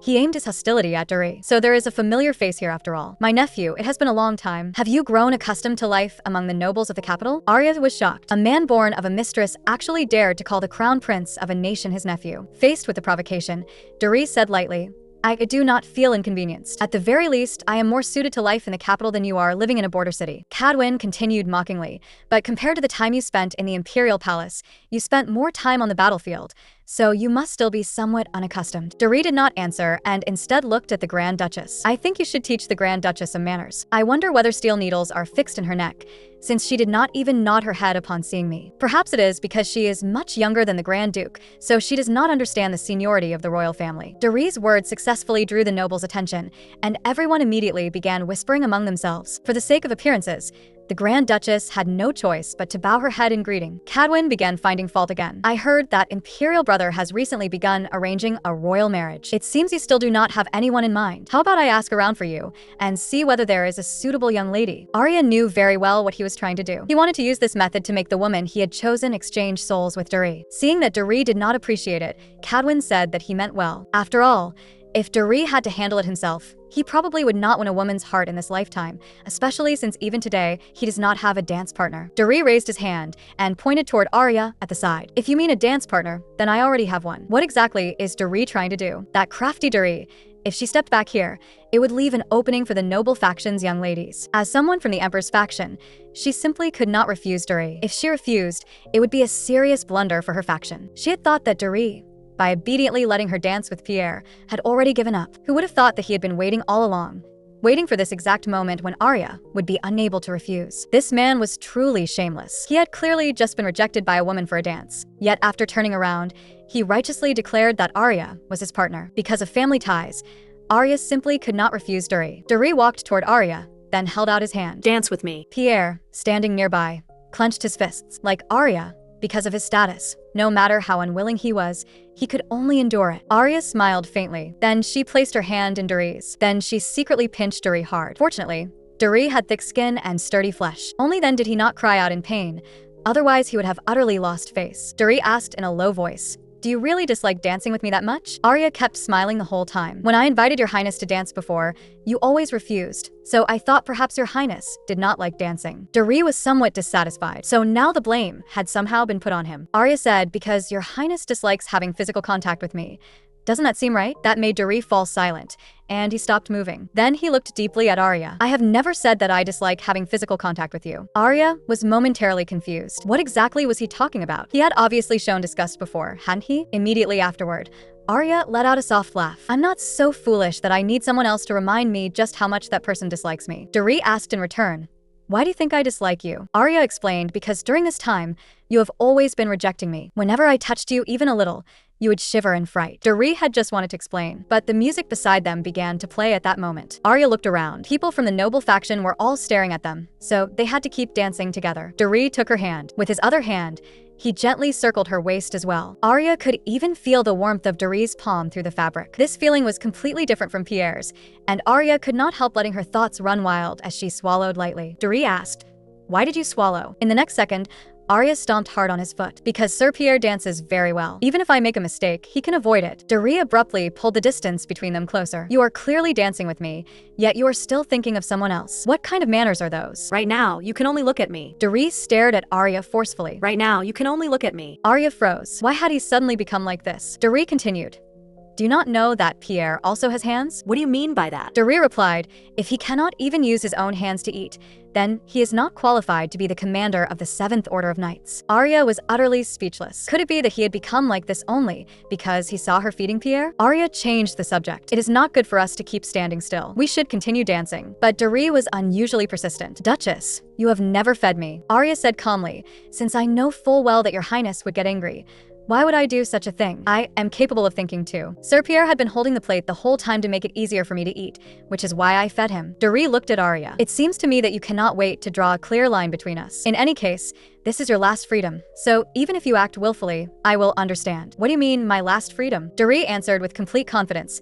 As long as I find out what magic you used on me, you will lose your freedom forever. With a wicked smile, Doree pulled the distance between them even closer. He believed that it would not be long before he uncovered the truth. Meanwhile, Arya was thinking quickly. Doree had finally brought up the topic she had expected, but there was no need for her to panic. She just had to pretend not to know. She asked in confusion, what magic did I use on your highness? What are you talking about? Doree could not understand how this woman was still pretending to be stupid. Our bodies switched. Wasn't that your doing? Arya refused to admit it no matter what. When something like that happened, I was very flustered too. Doree wrapped an arm around Arya's waist. In any case, I am investigating that matter, and sooner or later the truth will come to light. As for the proposal to make you the crown princess, it still stands, so think it over carefully. Arya had no interest in these words at all. In any case, the curse had already been broken, and now it would also be difficult to find evidence, so body swapping probably would not happen again. She only had to keep insisting that she was innocent until he lost interest in the matter. Arya bowed to Doree. My apologies, your highness. The music has ended now. May I leave? As the piece ended, thunderous applause erupted from below. Arya found it a little strange. Why were the cheers so loud? When Arya turned her head to look, she realized that His Majesty the Emperor had arrived. Duke Chandler, you must be very proud to have such an outstanding daughter. I believe that even if she became the mother of the nation, she would not fall short. The Empress also slowly spoke. Watching the two of them dance warmed my heart. Your dancing reminded me of the Duchess in her younger days. Arya quickly bowed. Your Majesty the Empress, you flatter me. The Emperor teased. It seems the Duchess takes after her father, which is why she is so serious. You do not need to be too restrained. Come to the palace often when you have time. The Empress chimed in. If you have time, come enjoy the scenery of the Empress's palace more often as well. Arya kept a smile on her face the whole time, but she vaguely felt that this topic seemed to be heading in a strange direction. Both of them were completely convinced that after becoming crown princess, Arya would ascend to the position of Empress. Although she did not want at all to become the Emperor's daughter-in-law, she could not reject their words, so she could only say that she would go. After shaking everyone off, Arya hid to one side and drank alone. Pierre found her. Arya, so this is where you are. Arya was already slightly drunk by then. She looked at Pierre with unfocused eyes, a faint blush spreading across her face. Pierre was completely stunned. She was so beautiful she looked like a celestial being. Arya lowered her head. Sorry, I drank a little too much, and my head feels a bit dizzy now. She pointed outside the door. Let's go rest over there. I think it will be cooler there. On the rooftop, Pierre thoughtfully draped his coat over Arya's shoulders. It's a little cold here. You should put this on. Then he turned to leave. I'll go get you a glass of water. It should help you sober up a little. After thanking him, Arya teased Pierre.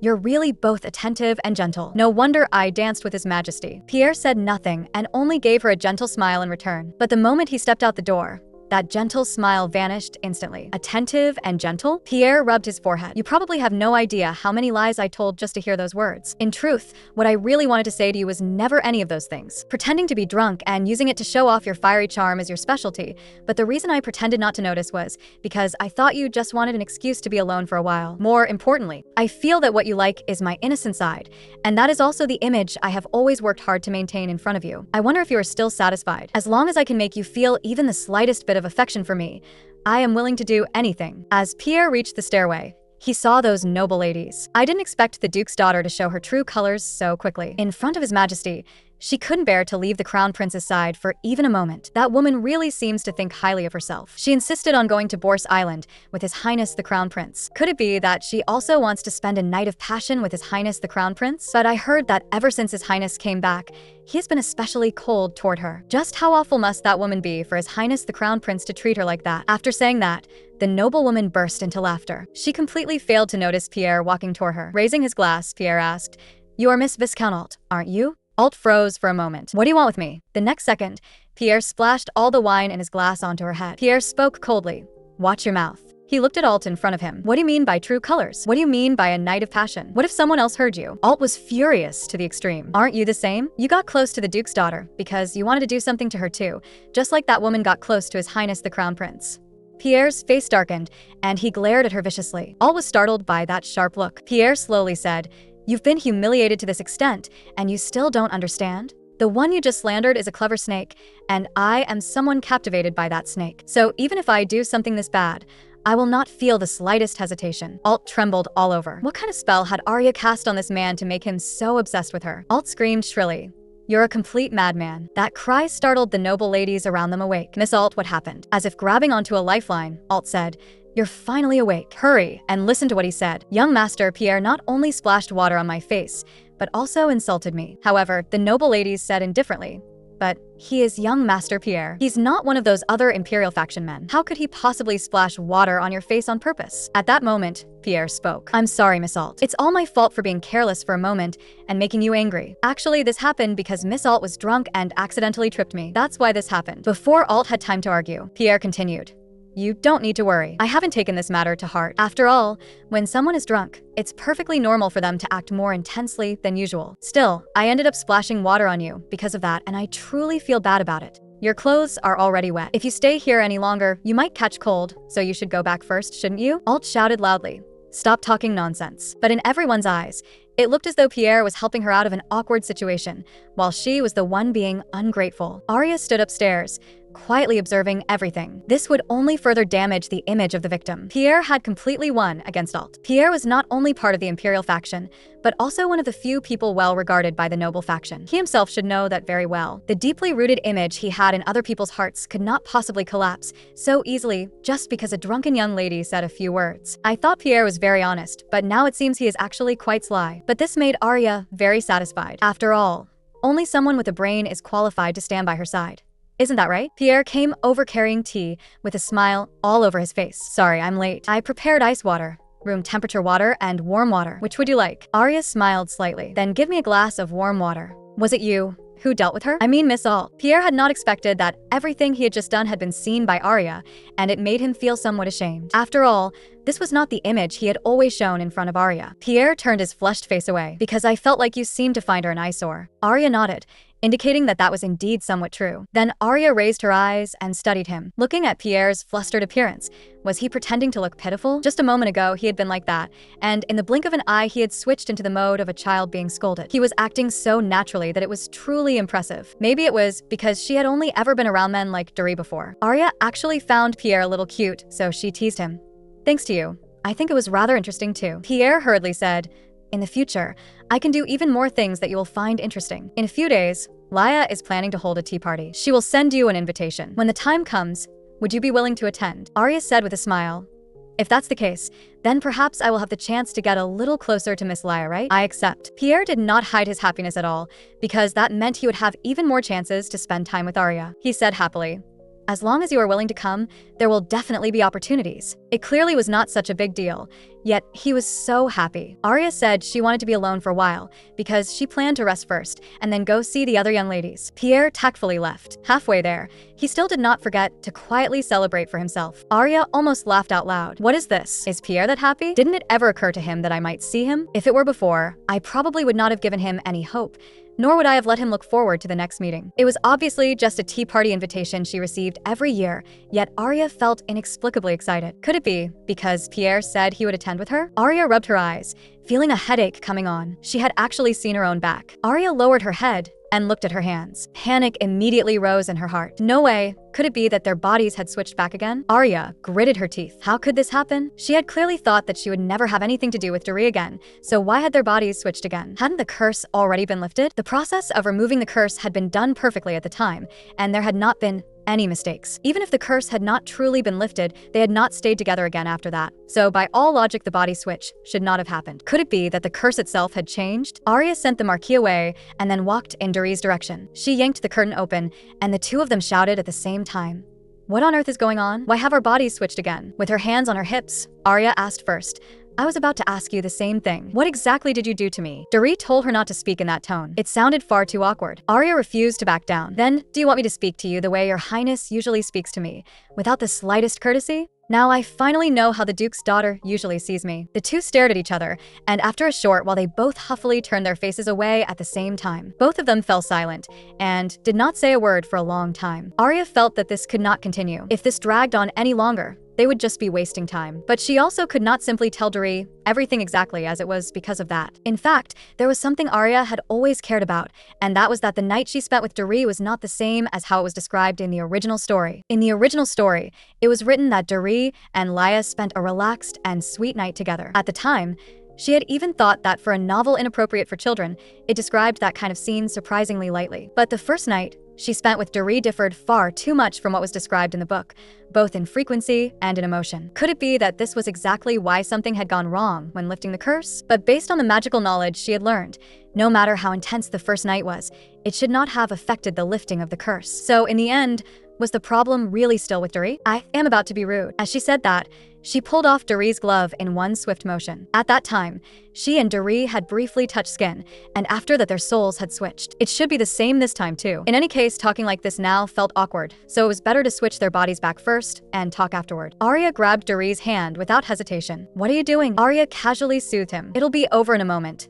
It'll be over in a moment. Yet the next second, Arya flung Doree's hand away. What exactly is this feeling? Doree was extremely displeased. What are you doing this time? Arya stared at her own hand, hardly able to believe it. She had not kissed him, nor had she even hugged him. She had really only held his hand for a moment, but with just that, Doree's body had such an intense reaction. At that moment, her heart was pounding like thunder, and her face was burning red. Arya hated this feeling. She had to switch their bodies back as soon as possible, so she grabbed Doree's hand again. One moment you hold my hand, the next moment you let go. What exactly are you doing? Arya said to wait a little longer. Doree became even more confused. Stop fooling around. Yet a few seconds later, the two of them looked at each other in a daze. Their souls had actually switched back. Miss Duke, what exactly is going on? Could it be that you know how to make our body switch? I was just too frightened just now, so I grabbed your hand. Arya hugged Doree and said pitifully, what exactly did you do to make our body switch? After I spent a night with your highness last time, our bodies switched. If Doree slept with another woman, the same thing might happen too, but of course, she could not say that directly. Doree said in shock,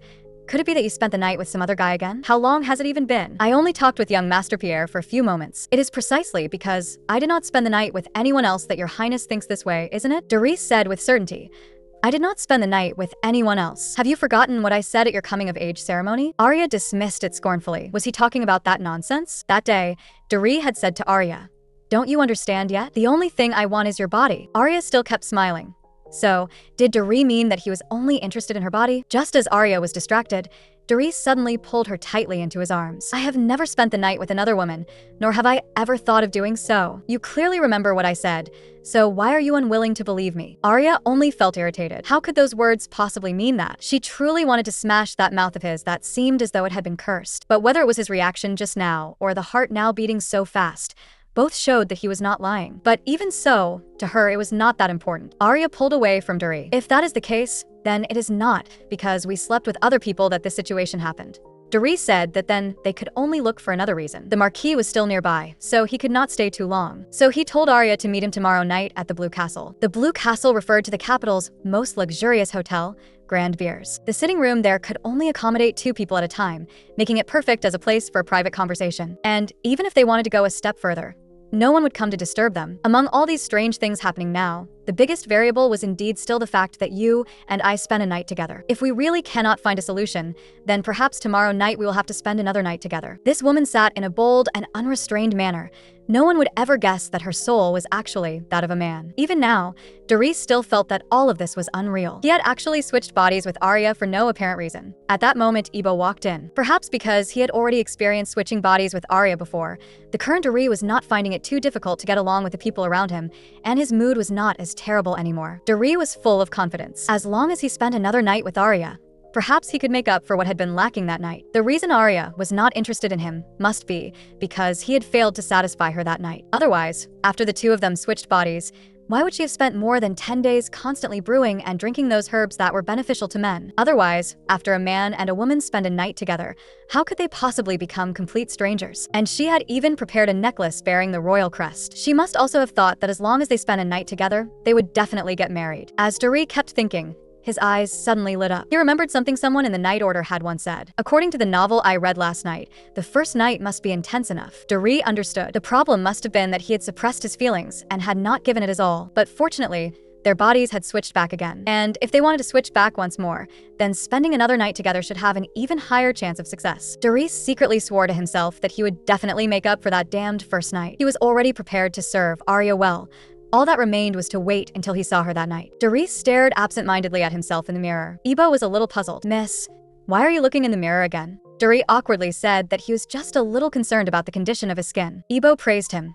"Your skin does not have a single flaw. If you are that concerned today, shall I send Mr. Colian back first? He said he came today because he wanted to discuss something with you." Doris thought to himself, Mr. Colian, was that the man he had met before? A man running errands alone for the Duke's daughter. No matter how one looked at it was suspicious. Their private relationship must be quite close. He could not directly refuse to see him, but if the man noticed anything wrong, then the matter of him and Arya switching bodies would be exposed. Better to meet him first, then think of a way to send him away. After switching bodies with the person you love, what would it feel like to discover that there was actually a puppy-like younger man by her side? Seeing Doris staring at him the whole time, Colian leaned in without the slightest restraint. "Why do you keep staring at me? Could it be because we haven't seen each other for so long that I've become more handsome again?" Doris sized up the man in front of him. Those gray-brown eyes were clearly a trait of mixed blood from an enemy nation. Could he be of Aishwin mixed heritage? And he also seemed to have the bloodline of a mage. If this man really was a mage or could use magic, then Arya's abnormal behavior during that period would make sense. Doris had always been curious. How could a mere duke's daughter possibly steal the crown prince's body? Now it seemed that it was most likely because she had a helper by her side. If Arya and the man before him had joined hands to steal his body, then this man definitely knew Arya's plan, or at the very least knew the reason. He had to focus. He absolutely could not miss even the slightest clue this man might reveal. He said arrogantly, "I merely looked at you a little longer." Get to the point. "What exactly did you come here for?" Colian smiled faintly. "I discovered suspicious movements on Grand Duke Cadwin's side." Doris froze. How could that name come out of his mouth? What movements? Colian continued.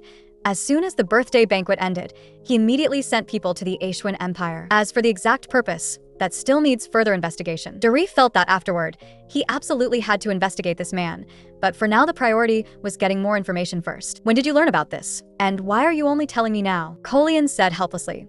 "Sis, your temper really is awful. Do you know how exhausting it is to run all the way here from 3rd Street? Doris sank into thought. If that place really was this man's base of operations, then perhaps it would not be long before he could find out Arya's true objective. Colian leaned against Doris' legs and began acting spoiled, his head constantly rubbing back and forth. This startled Doris. "What are you doing?" What Colian said next hit Arya like a thunderbolt.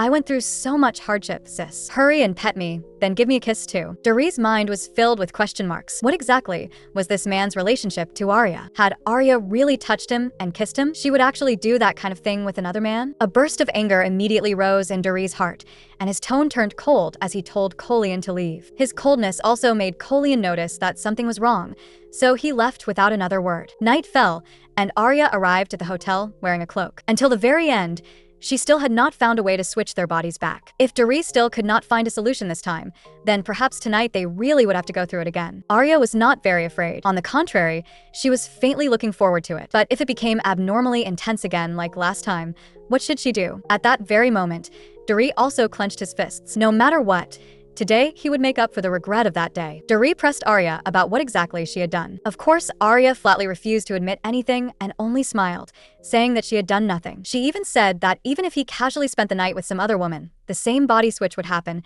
It was only that the person happened to be her. After hearing that, Doris silently turned around. Then he quietly took Arya's hand, and the two of them interlocked their fingers. Arya could not understand it at all. She reminded Doris that as long as they had physical contact, that would be enough. There was absolutely no need to strike this kind of pose. But just as she opened her mouth, she realized that she had already switched back. Doris tightened his grip on Arya's hand even more. He asked in return, "You said that if I spent a night with another woman, it would be the same? Why would you make such a meaningless assumption?" As he spoke, Doris could not help but hug Arya. But Arya, hopelessly unromantic at the worst possible time, turned her head and looked at him with a puzzled expression, saying that she had no idea what he was talking about. For now, it would be better to think first about how exactly to completely solve the problem of their body switching. But the two of them maintained this posture and thought for a long time, yet still came up with no solution at all. The two of them had maintained this posture for a full 2 hours, but Arya felt that this was still better than staring into each other's eyes the whole time. At that moment, Doris finally offered his suggestion. "Since we can't think of any other way, then the only option is to spend another night together. If there is anything you want me to do, tell me now." Arya's answer was crisp and direct. "No." Unexpectedly, Doris laughed. "Then next, it's my turn to speak. When the time comes, don't call me Crown Prince, and don't call me Your Highness either. This time, before I wake up, you must stay by my side the whole time. You are not allowed to leave." What exactly was Doris plotting? But the most important thing now was to return to their original bodies first, so she decided to cooperate with him for the time being. Then Arya obediently agreed to this request, and even told Doris that if he had any other requests, he could say them freely, and she would cooperate. After hearing those words, Doris could not help pulling Arya into his arms. At that moment, Arya only felt especially warm. This Doris was practically like a different person from before. This woman was the villainess from the novel, but she neither tore apart scheming women nor expanded a harem. Instead, she switched bodies with the Crown Prince. Not only that, the two of them were even preparing to spend a second night together. Although Doris was already deeply absorbed, Arya still spoke up to interrupt him, but Doris was too focused and simply did not hear her. Left with no choice, Arya had to grab both of Doris' hands. Doris froze for a moment. Why did Arya suddenly do that? Could it be that I was too rough? Arya reminded him. "Did you forget something?" Only then did Doris react and reach toward the box beside him. Arya could only think that Doris' nerve really was extraordinary. When she had first heard him say that kind of thing, she had been furious beyond words. She had never imagined that one day she would actually become family with him. Doris knew what Arya was worried about. He said, "You don't need to worry about that because with this thing, even just licking it will work." Arya was stunned. When exactly had he prepared something like that? Doris was already raring to go and did not want to waste even a second. So he directly swallowed the pill. Now this should be fine, right? After giving Arya reassurance, Doris also launched his offensive. Arya silently closed her eyes. Seeing how thoroughly he had prepared, she decided not to argue with him about it this time. All night long, the two of them played Fight the Landlord, and they had an unbelievably great time. Arya was so tired that she fell asleep, yet Doris was still full of energy. Looking at Arya's sleeping face, Doris felt very satisfied. He should have satisfied her this time, right? And more importantly, just now he had already made it clear to Arya that he wanted her to become the crown princess. If they really got married, then in order to enjoy their world as a couple, the matter of children could be considered slowly later. Not only that, he had just said a whole pile of sweet words. Thinking back on it now, even Doris himself felt embarrassed by how mushy they were. Perhaps when Arya woke up tomorrow, she would accept this proposal. When that time came, he would definitely prepare a grand wedding for her. As for how many children would be best, at that moment, Doris sat by the bed, already completely immersed in his fantasies. And in Arya's dream, she was grabbing Doris by the collar and raging. "What do you mean crown princess or not crown princess? Do you think that just because you performed a little better, you can say whatever you want?"